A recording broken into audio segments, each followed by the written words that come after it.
ഈ ഒരു വീഡിയോയിൽ നമ്മൾ നോക്കാൻ പോകുന്നത് 2 അപ്ഡേറ്റുകളാണ്. 2 സെൻറ്റർ ബാക്സുമായിട്ട് ബന്ധപ്പെട്ടുള്ള ഒരു അപ്ഡേറ്റ് ആണ്. അതായത് ഒരു center back Mumbai city F സിയിലേക്കാണ് പോകുന്നത്, മറ്റൊരു center back Kerala Blasters F സിയിലേക്കാണെന്നാണ് നമുക്ക് അറിയാൻ സാധിക്കുന്നത്.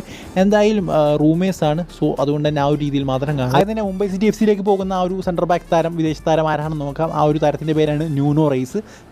എ ലീഗിലാണ് കളിച്ചുകൊണ്ടിരുന്നത്. മെൽബൺ സിറ്റിക്ക് വേണ്ടി അടുപ്പിച്ച് 3 തവണ കിരീടങ്ങൾ വിജയിച്ച ടീമിൽ അംഗമായിരുന്നു അദ്ദേഹം. Belgium top tier, Portuguese top tier, അതുപോലെ തന്നെ ലാ ലീഗ തുടങ്ങിയ ലീഗിലൊക്കെ കളിച്ചിട്ടുള്ള താരമാണ്. സോ വളരെ എക്സ്പീരിയൻസ്ഡ് ആയിട്ടുള്ളൊരു താരമാണ്. പിന്നെ പോർച്ചുഗീസിൻ്റെ യൂത്ത് ടീമിലെല്ലാം അദ്ദേഹം കളിച്ചിട്ടുണ്ട്. അണ്ടർ 15 തൊട്ട് അണ്ടർ 23 വരെ കളിച്ചിട്ടുള്ളൊരു താരമാണ്. ഭയങ്കര എക്സ്പീരിയൻസ്ഡ് ആണ്, മികച്ച താരമാണ്. സോ ഒരുപക്ഷെ മിക്കവാറും അദ്ദേഹത്തെ എത്തിക്കുമെന്ന് തന്നെയാണ് തോന്നുന്നത്. കാരണം സിറ്റി ഗ്രൂപ്പിൽ നിന്നുള്ള താരമാണ്, അത് മെൽബൺ സിറ്റിയുടെ താരമാണ്. അദ്ദേഹത്തെ മുംബൈ സിറ്റി എഫ് സിയിലേക്ക് കൊണ്ടുവരുന്നു.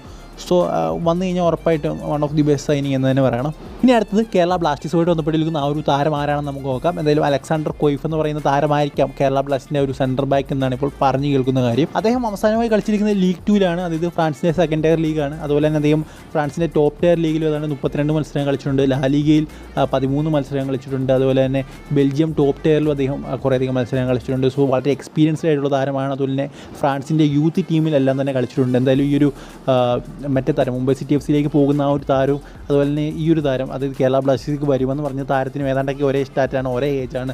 സോ രണ്ടുപേരും ടോപ്പ് ക്വാളിറ്റി താരങ്ങളാണ്. വന്നു കഴിഞ്ഞാൽ വളരെ മികച്ചതായിരിക്കും.